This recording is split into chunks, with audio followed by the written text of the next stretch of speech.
Oh, man. Hey, check it out. I know, it's getting late, but he's talking about the lowland.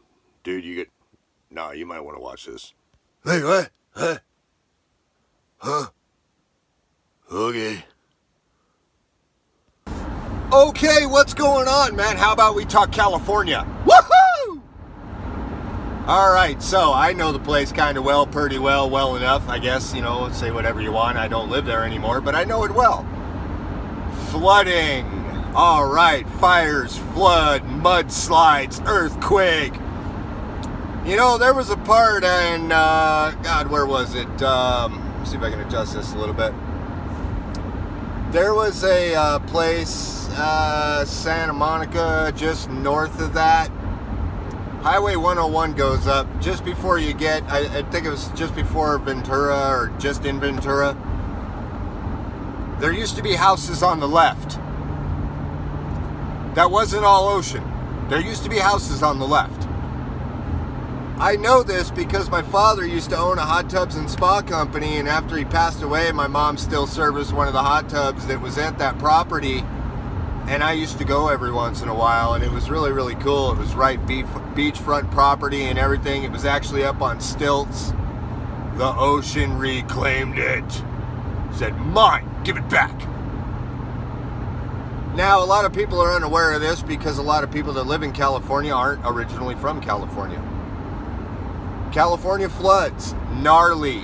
It floods. You're living on a giant plateau of silt, limestone, sand, a bunch of stuff that does not seep water that quick. Sand, yes. Silt, no. You also end up with a bunch of fires and stuff like that, which was all natural, by the way. It's nothing new. It was in another video that I had. I covered Lake Mead a little bit, and I had mentioned California. California is extremely prone to fires, and it always has been. The only problem is that everybody built into the areas that naturally burned. Of course, no one was ever told that because it was the real estate market and they just wanted to make money. It's the same thing with the floods, honestly. Where I'm at right now, our temperatures went up from sub-zero cold to melting. We're going to probably hit another sub-zero freeze snap here, probably get a dump more load snow and all that fun stuff. And then next thing you know, we're going to be flooding. If you weren't paying attention to the news last year, during last spring, you might want to go back to that and check out some videos. Yellowstone River, Gallatin River were taking stuff out left and right. Bridges, homes, everything, okay? So, most of everyone around now has no idea what the potential hazards are or the potential level of what these max floods can be. But if you talk to a bunch of the old timers that still own ranches and stuff like that are barely running around, still working, they'll tell you, you live in a swimming pool. That's just the way it is. It always has been a swimming pool, and it's never going to change. So, other than that, I honestly think that the population wasn't taken into consideration when they boomed the valley the way they did. I lived in Moreno Valley for a long time, and when I moved to Moreno Valley, I believe it was called Edgemont just before they named it Sunnymead and then turned it into Moreno Valley. So that'll give you an idea. That was a long time ago. That was back when March Air Force Base was still fully active. Closing that base down to a reserve Air Force Base actually killed that town.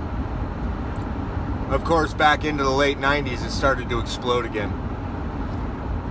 But you look at all this, the infrastructure was never designed to handle all this because when they built everything, no one understood nature versus that particular terrain to the extreme maximum. That's what we're doing. Planet goes into a planetary cycle and we end up with wild weather. Extremely wild weather. We can't say it's not normal because we honestly don't know what the normal is through an extended time span, and I mean super extended. Yeah, we go all the way back, dinosaurs, ice ages, stuff like that. We start doing all this. Time always changes stuff. Science will tell you everything you need to know, but time will eventually give it another figure to have to work with. That's kind of where we're at right now. As far as you guys in California, all you guys that got boats, make sure that you have them prepped and ready. Help anybody you possibly can, because that's important.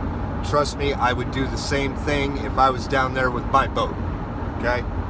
And if you're not putting together an earthquake disaster kit in California, you might want to start doing that, because they used to make us do that when I was in school.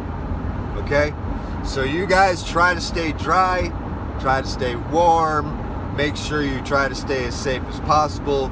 You take care, and I'll talk to you guys later about another state topic that I happen to notice a significant difference in, all right? Like I said, like, share it with a friend, smash that subscribe button, kick that bell out of here, all right? You guys take care. That was a nice video. What? Check it out.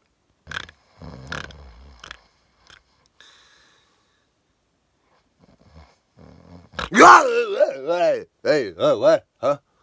It's over? Hey, man, I'm going to bed.